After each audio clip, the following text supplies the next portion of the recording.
O que liga o enigmático manuscrito de Voynich, o misterioso caso de Elisa Lam e o inacreditável OVNI de Berkshire? Você já ouviu falar dos rostos de Belmez ou da macabra Casa do Terror da família Dupont de Ligons? 5 casos que desafiaram investigações e que até hoje não possuem explicações. Mistérios que continuam a assombrar o mundo, sem respostas. E você, será que consegue desvendar esses enigmas?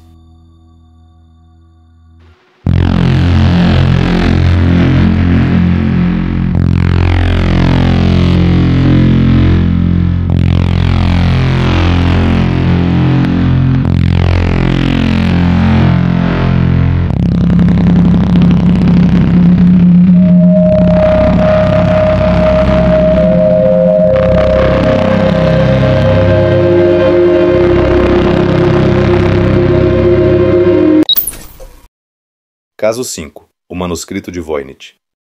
Um livro escrito em um idioma desconhecido, com ilustrações misteriosas e um código que até hoje ninguém conseguiu decifrar. Esse é o manuscrito de Voynich, um dos maiores mistérios da literatura mundial. Quando se trata de livros estranhos, o manuscrito Voynich está em uma liga à parte.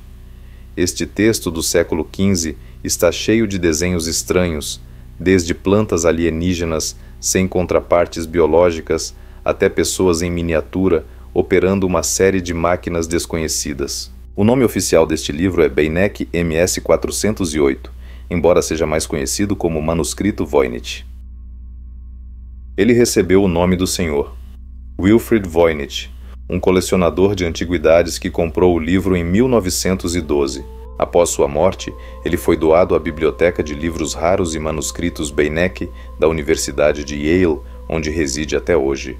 As alegações de falsificação costumavam dominar a discussão sobre o manuscrito Voynich.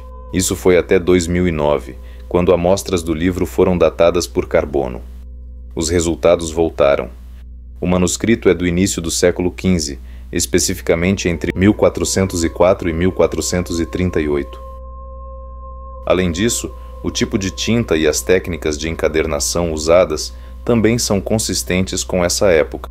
Apesar disso, alguns levantam a possibilidade de que um teste de datação por carbono possa ser fraudado. Conforme você vira as páginas, as ilustrações ficam cada vez mais estranhas, com tubos curvos de água e tubos transportando líquidos verdes. As pessoas parecem estar operando-os, embora seu propósito não seja claro. Descoberto no século XV, este manuscrito continua a desafiar linguistas, criptógrafos e historiadores.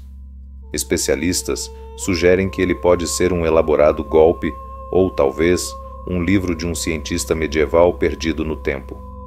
Cada página traz imagens de plantas desconhecidas, símbolos enigmáticos e diagramas que até hoje não podem ser interpretados. Entre as muitas teorias sobre sua origem, algumas afirmam que ele foi escrito por um alquimista, enquanto outras falam sobre uma possível origem extraterrestre. O que você acha? Um código indecifrável ou uma farsa bem planejada? Caso 4. O desaparecimento de Elisa Lam.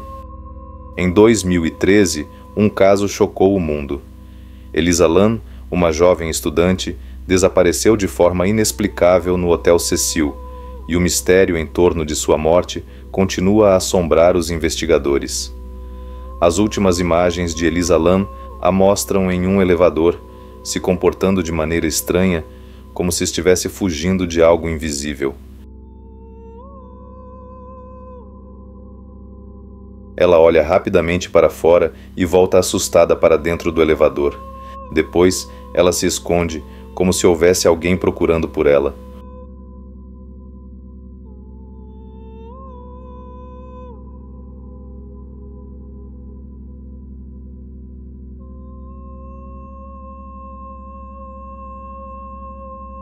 Com movimentos bem estranhos, ela espia novamente e sai.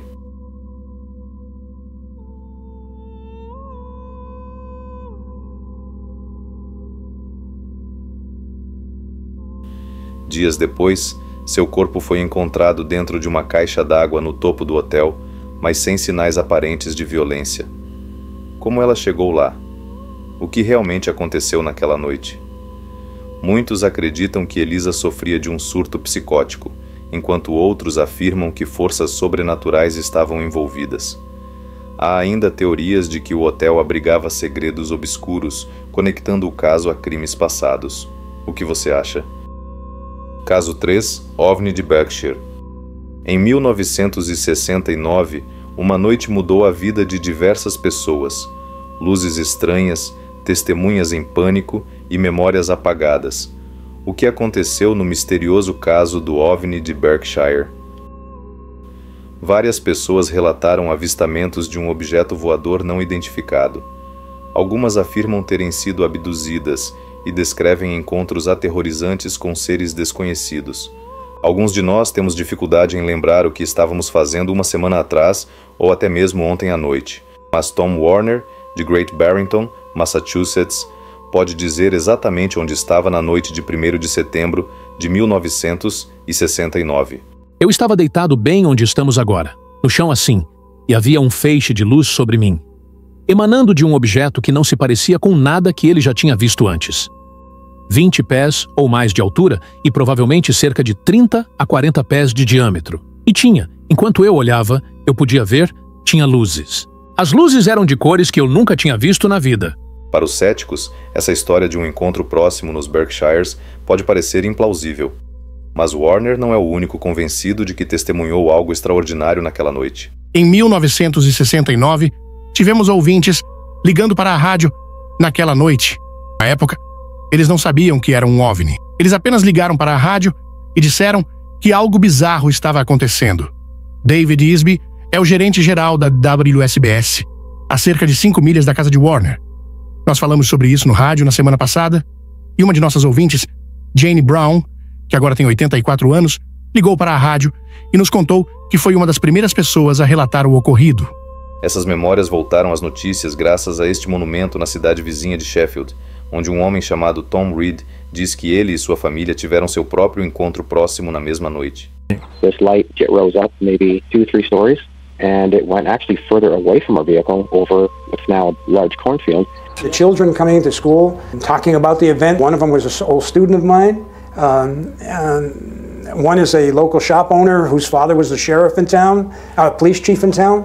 So these are reliable people. Tom Warner manteve um perfil relativamente discreto.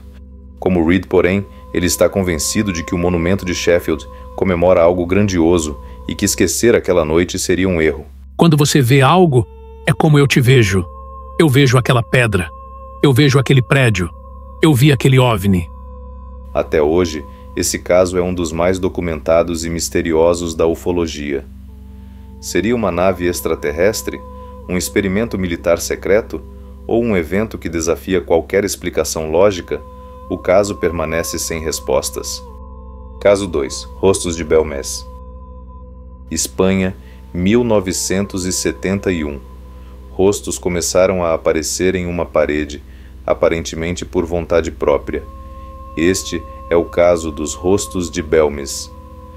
Bem, eu vi um rosto no chão, mas achava que era a minha visão que estava me enganando, porque na época eu estava doente, com febre. E eu pensei que as figuras eram por causa da febre. E então vieram e disseram que era um rosto. Mas aquele se desfez porque queríamos que fossem manchas da cozinha. Essas manchas na cozinha, que hoje é a sala de jantar, depois de quase 30 anos ainda estão lá.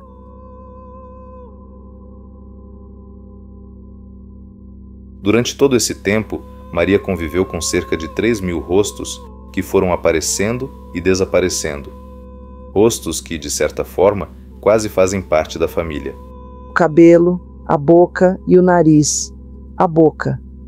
Alguns aparecem e outros desaparecem. Quando eu limpo, sinto falta deles, que vão embora e aparecem em outro lugar. Os rostos surgiram do nada, aparecendo em uma parede de uma casa. Durante meses, os habitantes e investigadores tentaram entender o que estava acontecendo, mas não havia explicação plausível.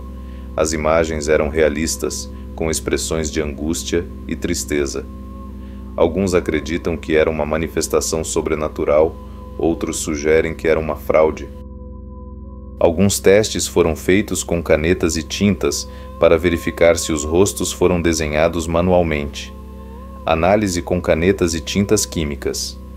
Investigadores usaram canetas Bic e outros tipos de tintas para tentar recriar os rostos e comparar com os originais.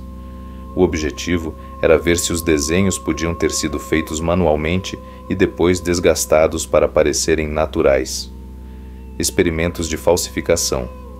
Alguns céticos fizeram testes aplicando tinta diluída e esfregando para criar imagens semelhantes aos rostos, sugerindo que alguém poderia ter feito isso deliberadamente. Teste de remoção. Foram usadas borrachas, solventes e até álcool para ver se os rostos desapareciam, indicando a presença de tinta. Nenhuma prova definitiva de tinta foi encontrada nos desenhos originais. Exames químicos. Alguns estudos analisaram a composição dos pigmentos nos rostos. Um deles sugeriu que poderiam ter sido criados com nitrato de prata, um composto que escurece com a luz, o que poderia indicar uma manipulação intencional. Apesar desses testes, nunca houve um consenso absoluto sobre a origem dos rostos. Alguns especialistas afirmam que foram desenhados, enquanto outros acreditam que o fenômeno tem causas desconhecidas. Caso 1. Casa do Terror, família Dupont de Ligons. Uma família inteira desaparecida, corpos enterrados no quintal e um pai fugitivo. O que realmente aconteceu na Casa do Terror da família Dupont de Ligons? Os corpos de uma mãe, seus 4 filhos e seus 2 cachorros são descobertos sob o terraço de sua mansão em Nantes, França. Eles estavam vestidos com pijamas, envoltos em cobertores e enterrados com cruzes e crucifixos. Cada um deles foi atingido por 2 tiros. Mas alguém está faltando no horrível local do enterro. Onde está o homem da casa, o Conde Xavier, um empresário e descendente de uma linhagem aristocrática francesa centenária? Ele não é visto desde os assassinatos em abril de 2011. Ele tirou a própria vida ou começou uma nova em outro lugar? Essa é a pergunta que a Interpol pensou ter respondido quando encontraram os restos esqueléticos de um homem. Mas uma nota estranha, enviada a um jornalista no verso de uma foto, da família desaparecida sugeriu que o mistério não seria resolvido tão cedo. Dizia apenas: "Estou vivo." A escola de Anne e Benoit recebeu uma carta de Xavier acertando as mensalidades e dizendo que as crianças não voltariam. Sua desculpa era que estavam se mudando para a Austrália devido a um problema de trabalho urgente, exceto que Anne e Benoit não iam à escola desde 4 de abril, e nenhum de seus amigos tinha notícias deles desde então. A escola católica onde Agnès lecionava recebeu uma carta similar, supostamente escrita por ela, embora ninguém pudesse afirmar com certeza que a tinha visto desde 3 de abril. Mas outra carta contava uma história diferente. Foi postada em 11 de abril, o mesmo dia das cartas escolares, e era ainda mais inacreditável. Afirmava que Xavier estava secretamente envolvido com a DIA dos Estados Unidos como informante sobre drogas e lavagem de dinheiro em boates francesas. Como resultado, estariam entrando no programa de proteção a testemunhas nos Estados Unidos, mas, se alguém perguntasse, deveriam dizer que se mudaram para a Austrália. Era datilografada, mas não assinada, e enviada a 9 parentes de Xavier. Um anúncio bizarro, sem dúvida. Esses casos continuam sem explicação. O que você acha? Qual dessas histórias te deixou mais intrigado? Deixe seu comentário e compartilhe suas teorias. E se quiser um vídeo aprofundando um desses mistérios ou trazendo novos casos enigmáticos, diga nos comentários. Se inscreva no canal, ative o sininho e não perca os próximos mistérios que desafiam a lógica e a realidade. Até o próximo enigma.